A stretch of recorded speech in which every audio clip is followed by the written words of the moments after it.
নগদ থেকে চাইলে বিকাশে টাকা ট্রান্সফার করা যাবে, নগদ থেকে রকেট, এম ক্যাশেও কিন্তু টাকা ট্রান্সফার করা যাবে। নগদ থেকে চাইলে যে ব্যাংকগুলোতে এনপিএসবি সাপোর্ট করছে এই ব্যাংকগুলোতেও কিন্তু টাকা ট্রান্সফার করা যাবে। নগদ কিন্তু এটা সেবা চালু করার জন্য জানুয়ারিতে পরিকল্পনা করছে। নগদে যখন ওই বাংলা কিউআর চালু হবে, নগদ কিন্তু আরও এগিয়ে যাবে। নগদকে কিন্তু আন্তঃলেনদেনের লাইসেন্স দেওয়া হয়েছে বাংলাদেশ ব্যাংক থেকে নতুনভাবে। নগদে যখনই কিন্তু এনপিএসবি সেবাটি চালু হবে, আপনারা খুব কম খরচে এই টাকা ট্রান্সফার করতে পারছেন। আপনার নগদ অ্যাকাউন্টে টাকা আছে, আপনি চিন্তা করছেন খুব সহজেই এই টাকাটা বিকাশে ট্রান্সফার করতে পারবেন। নগদ অ্যাপে সর্বপ্রথম প্রবেশ করে নগদের যখন এনপিএসবি অপশনটি চালু হবে, এনপিএসবি অপশনে যাওয়ার পর আপনি এখানে নর্মালি বিকাশ, রকেট, এম ক্যাশ এবং ব্যাংকের অপশনগুলো পাবেন। যখন আপনি টাকা পাঠাবেন, আপনার কিন্তু হাজারে নগদ থেকে যখন এনপিএসবি গেটওয়ের মাধ্যমে টাকা ট্রান্সফার করছেন, বিকাশে ট্রান্সফার করবেন, আপনাকে হাজারে ৮ টাকা ৫০ পয়সা চার্জ দিতে হবে।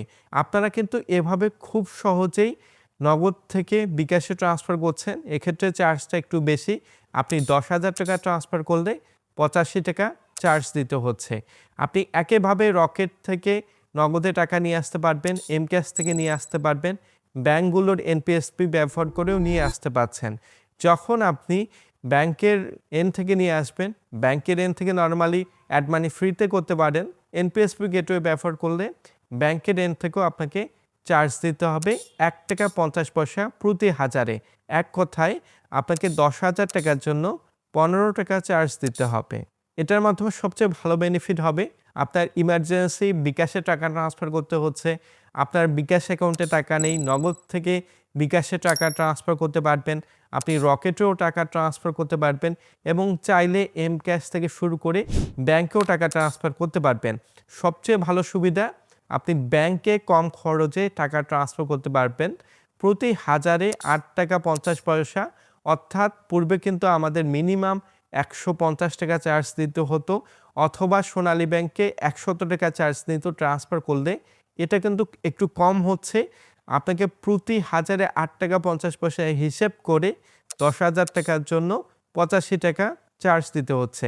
নগদ কিন্তু এটা সেবা চালু করার জন্য জানুয়ারিতে পরিকল্পনা করছে।